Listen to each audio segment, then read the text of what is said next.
Hello there. Happy Thanksgiving. I am really excited to be here today. I'm actually baking some pies with my kids upstairs in a few minutes, but I wanted to drop in with this YouTube video as promised to talk about the next step in your planning for goals for 2023.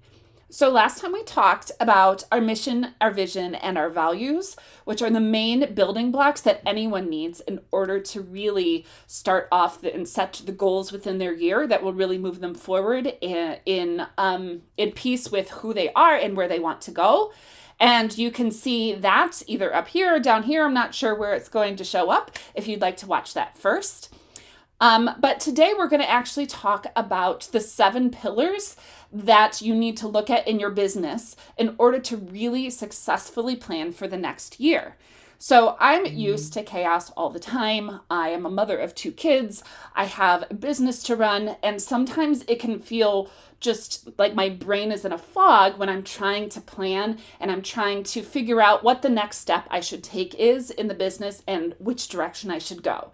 So until I really found out about these 7 pillars, it was a little bit of a mess show, if you don't mind me saying so. And these Lego blocks, so if you've known me, you know I think kind of in Lego blocks. So when I learned about this framework, it really made a lot of sense to go through my clients and look at these pieces in order to put it together. So that's what we're going to talk about today, the 7 pillars that you need to focus on for your goals for 2023. If we haven't met yet, I am Anna of Anna Simple Solutions. Me and my team work with clients who feel as if they are in the chaos all the time, and we provide simple solutions utilizing ClickUp and Airtable, my 2 favorite tools, in order to help them communicate and effectively serve their clients and free up their own time for the things they want to do. So without further ado, let's start talking about what these 7 pillars are. The first pillar is the financial pillar. It's the reason why we're all in business, to make sales. So when we look at that financial pillar, we're going to ask ourselves a few questions in order to figure out what are the objectives that we need to really set in here to take that step forward. So let's hop over here to Airtable. Airtable is where I do strategic mapping with my clients because it is, in my opinion, the best place to keep information in a way that can be viewed in different ways. That's not task or action oriented. It will become action oriented, but we're still just gathering information at this stage. So financial steadiness is that first pillar that you want to look at. And in here, you want to put things that you are looking to accomplish in the next 1, 3, or 5 years. So you can see how your vision really feeds into this. Add some in here as if we are going to be adding in these for the next 2023, okay? So some of the things that you may put in here would be to increase revenue to 20K months. Would be helpful if I could spell right, revenue to 20K months. Decrease spending on tech. Decrease spending on tech. If you're anything like me, tech is a fun thing to look at and experiment with.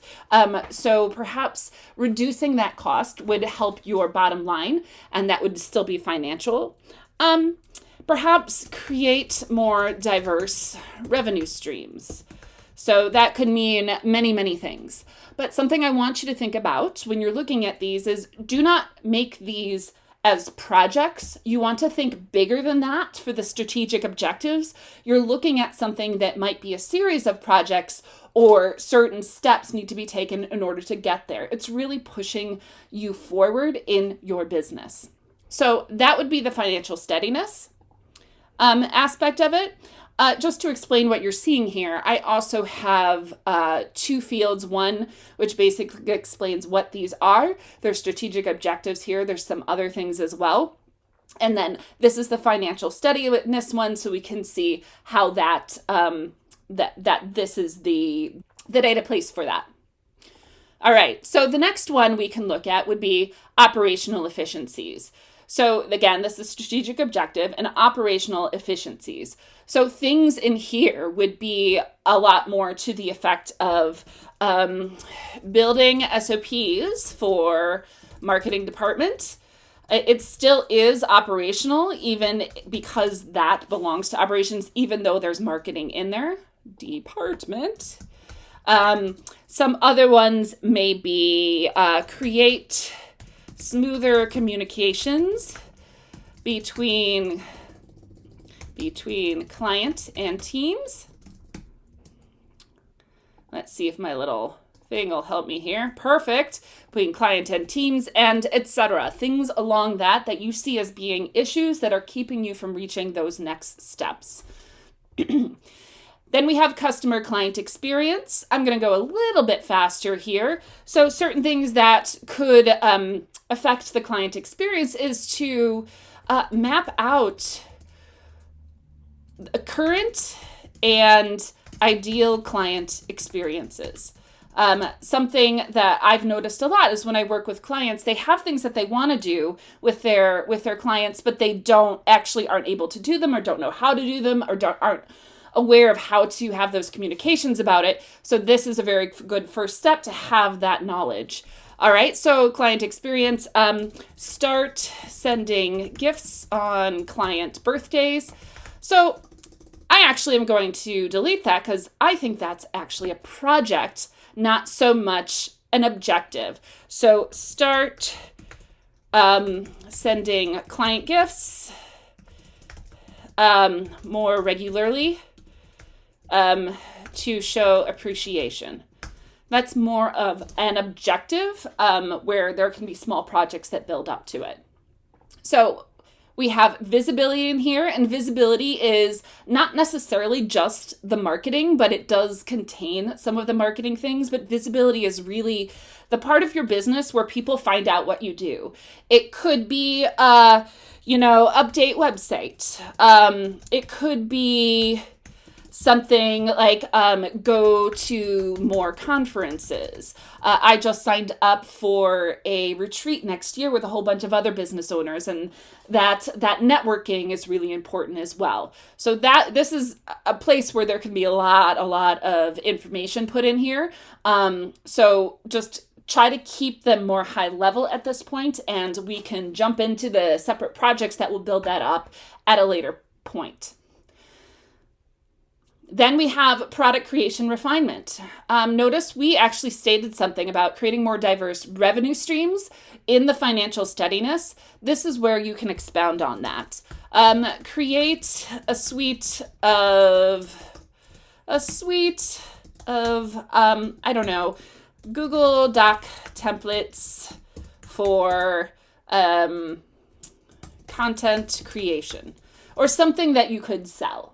Or it's just something of that nature. Again, this might be a little more project-based, so maybe you want to make it a little more high level, and that you want to have a